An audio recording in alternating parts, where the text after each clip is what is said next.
if you can remember yesterday's gospel, the Lord asks us not to judge people, because our senses are deceptive.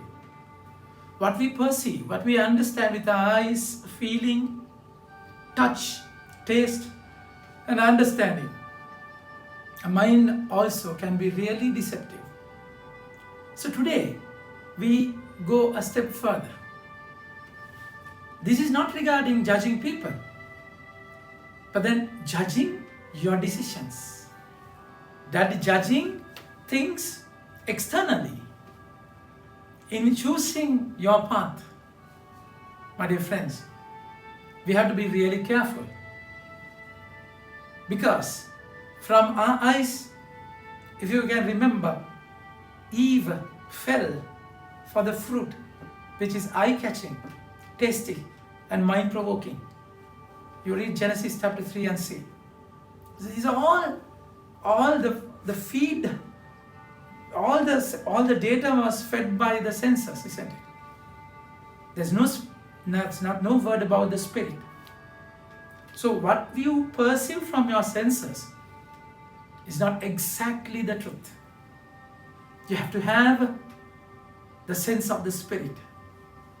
Holy Spirit will give you that wisdom to understand beyond the senses, because God will act in senses, through senses, and above senses, my dear friends. So the Lord is saying, enter through the narrow gate, for wide is the gate and the broad is the road that leads to destruction. So what is broad, what is beautiful, what is eye-catching, that wow concept can really be destructive. So but then the more you are into the world, more you are prone to the world, you will see, judge according to your senses, isn't it? But the Lord is speaking about otherwise. Clear example in Abraham's life.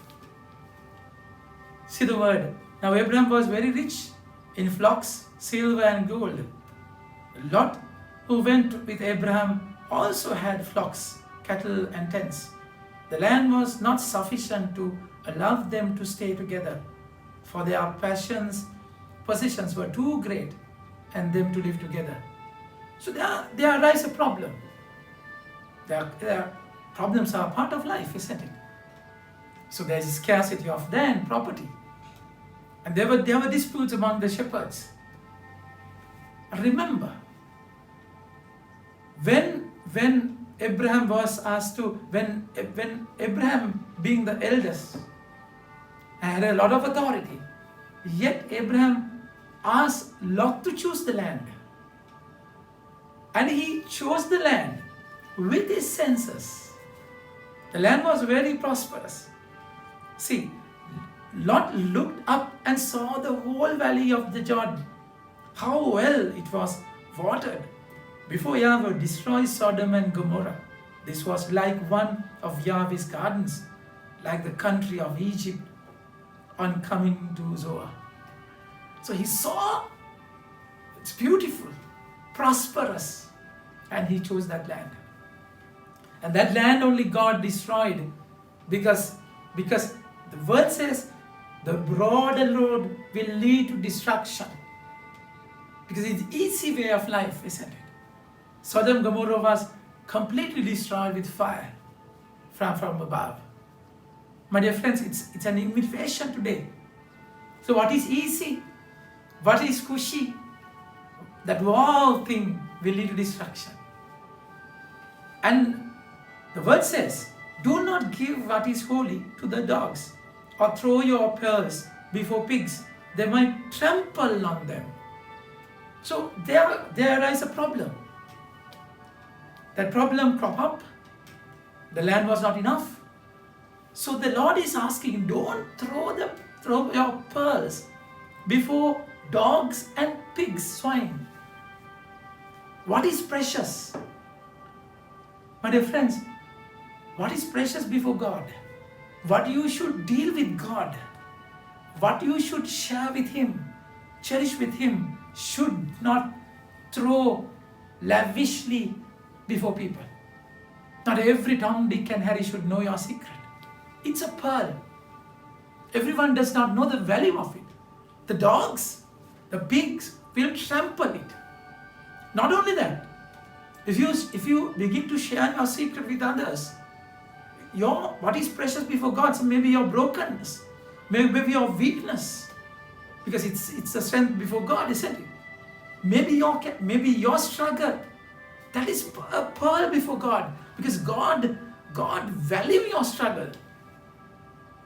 But then the Lord is saying, don't throw them before pigs and dogs. They might trample on them, and see the word, and then turn on you and tear you to pieces. This is not practical. God, the pigs, how they can tear you, and dogs can tear you, no. But then, if you throw your pearls before people, who they don't have a value, kingdom values. Dogs were considered as dirty, and pigs were considered as dirty, because they are not in the kingdom of God. Jews always despise them.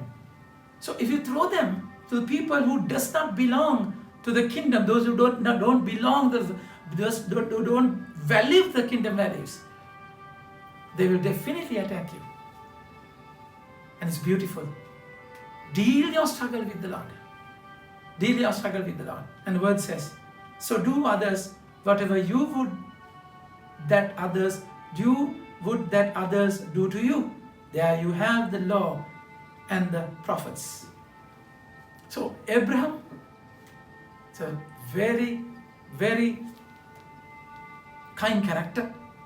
He showed Lot and asked him to choose the land.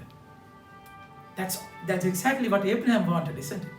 But then the word says, so do to others whatever you would that others do to you.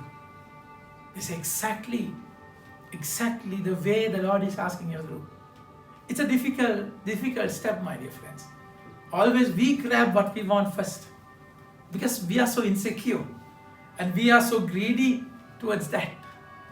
But then what happens later? God spoke to Abraham. Yahweh said to Abraham, after Lot had left him, raise your eyes and look for where you are, towards the north, the south, the east, and the west. All the land you see, I will give you and your descendants forever. I will make your descendants as the dust of the earth. If a grain of the dust can be counted, then your descendants may be counted. It's beautiful, isn't it? When you do to others what you want them to do, when you do that, God will open the blessing in your life. So what you want, what you perceive, what is eye-catching, momentary, temporary, valuable thing for the kingdom value, God is waiting until you enter the narrow gate, narrow path. The promise is given there.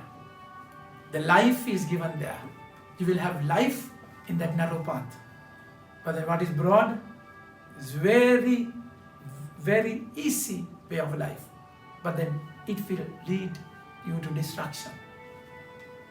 So let's probe into our hearts and see, do I do? Really, am I here to do the will of the Father? Do you want the promise of God by letting go what you like?